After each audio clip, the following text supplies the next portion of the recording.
Welcome to Shay's Spiritual Insights. I'm David Shay. I'm so glad you're here. This will be a short video. It's a follow-on to the article, All Problems Are the Same. And I'm going to be using my notes here, as I always do, to try to keep it somewhat in the same order. The main focus of this is to, we talk about all problems are the same. Well, clearly, not all problems are the same. There are different problems. They have different situations. But they are the same in that they take us to the edge of our own experience and push us beyond that. And we get into that little nebulous area where we kind of know what to do, but then again, we don't know what to do. And we ask ourselves, how do we do that? This should be easy, but it's not. And oftentimes, that's where we find ourselves. We're in a situation, it's like, I know I can do this, but this should be so obvious, but it's not. How do I manifest the right solution? So before I answer that, I'd like to talk a little bit about low-hanging fruit. We've all heard of that. And they talk about this in process improvement a lot.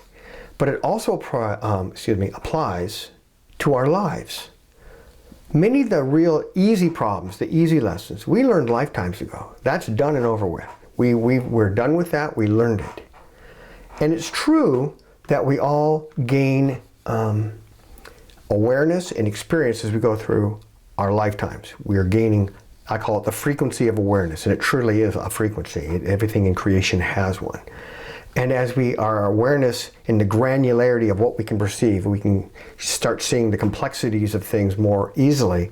It allows us to solve more and more complex problems. What would have been insurmountable, that's going to be my word of the day, in a previous lifetime is now easy for us to do.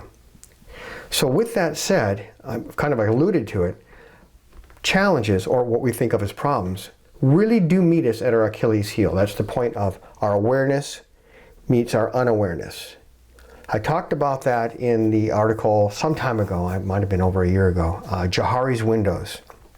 The name of the article was Windows of Self, Faces We Show, Hide, and Cannot See. And it really goes into this in depth about why things happen the way they do. And this brings us to our life plan, which is why we have the things happen in our life that we do. We planned this out before we came. Our higher guidance, the universe, angels, the divine, helped us divine and devise this very complex plan of everything that we could possibly do. And it's kind of like Scrabble. They set up our life plan like Scrabble, and I write about that in the article. And what do I mean by that? Well, in Scrabble, what they do is ideally, I can take my 5 letters I have left and I intersect 3 other sets of words. And with 5 letters, I get 125 points. Normally, if I had just a word, I'd get 18 points. But because I intersected other words that already existed on the little board there, now I get 125. Well, our higher guidance does the same thing, and the universe does the same thing in our life plan. They're going to use as many intersecting events that are happening in our life in different areas, sometimes the same area, and bring them together to teach us the maximum number of lessons or facets of lessons in the maximum number of ways as possible. It just accelerates our learning. They're perfectly placed to maximize our education, so to speak. Now, of course, all of this happens at a point when where we feel least ready for it. Why now? Typically, our lives in this modern world are on the front lines of our busy life pursuits. Deadlines are short, expectations are high, and this happens to everyone. No matter what someone else's life looks like, that may look like easy fixings for us. Our life seems complicated. Now, someone else looking at our life will see the same thing, and the same thing happens with problems. Now, my mentor, June Distel, who used to teach all these wonderful, wonderful seminars that we also teach as well, talked about how the universe uniquely tailors problems for us. And I'll say the universe and our higher guidance and our guides.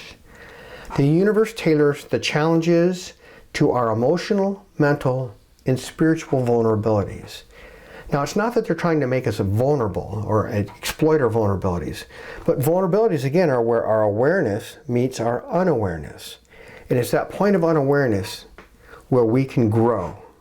We can move our awareness into that area that is currently unaware and It allows us to see things that we didn't see before, tackle problems, learn, and accelerate our growth towards our eventual illumination and enlightenment.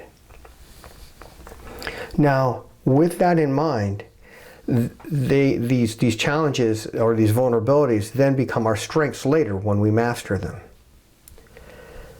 Now, as we're facing challenges and problems in life, it's really easy to go and look at someone else and say, their problem is easy, ours is hard. And of course, the other person looks at us and may say, your problem's a piece of cake. What's your issue here? My problem's hard. That's because many of the times we've already mastered what someone else has done. Again, our problems are uniquely tailored, our challenges are. And they've already mastered our problem. Which brings us to how are we to address this? Our problems, and I'm going to read this right off of here, hit us right in the middle of our blind spots of awareness, as I talked about. We find ourselves not knowing what to do.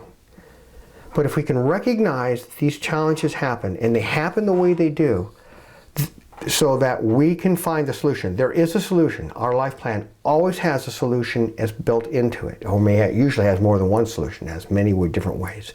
And if we can know that and operate from a point in a place of compassion, love, and understanding, not only toward ourselves, but others facing problems that we may see as easy, and if they can do that for us, we can help each other. It's that old saying, walk a mile in someone else's shoes. It's a completely different experience when we're on the outside looking in at someone else's problem than when we are on the inside looking out with the problem. It's a totally different perspective. And we all know that, yet we can find ourselves in a place of criticism and judgment, which is not where we are to be. Because we are all cherished creations of the divine. We are equally valued by the divine. The problem that the billionaire faces, or the poor person faces, the famous person or the not so famous, or the person with lots of assets or not lots of assets, that problem is part of their life plan. And the problem there is a gift. It has a gift. And that learning, the value of that learning, is the same for the poor person as it is the rich person. It may look like they're different, but they're not. From the divine's point of view, all learning is of equal value because of each of us is a valued creation of God. So as we go through life, recognizing that we have challenges and others do as well, if we can remain heart-centered, loving and compassion, not only toward ourselves but toward others, we can help each other and accelerate our own growth and help each other out of our own mutual situations. And I have one last thing that I'd like to talk about, and I've seen this from time to time, and it's real easy for our ego to get involved with our problems. And our problems have some significance sometimes. I've seen people say, well, this is happening in my life because I'm going to learn this thing. It's my problem is it has a nobility almost to it. The person puts it, and I don't know if that's just part of our low self-ego thing or whatever it is. But when we do that, then what we try to do, we try to raise ourselves in a position that somehow our learning is more important than someone else, that we are more important than someone else, when we are all one in the divine. And if we can just live from that, support each other, we can really accelerate not only our own growth, but that of everyone around us, and have a much happier life in a loving community. And with that, I hope this helps. Until next time, blessings, light, and love, and I'll see you then.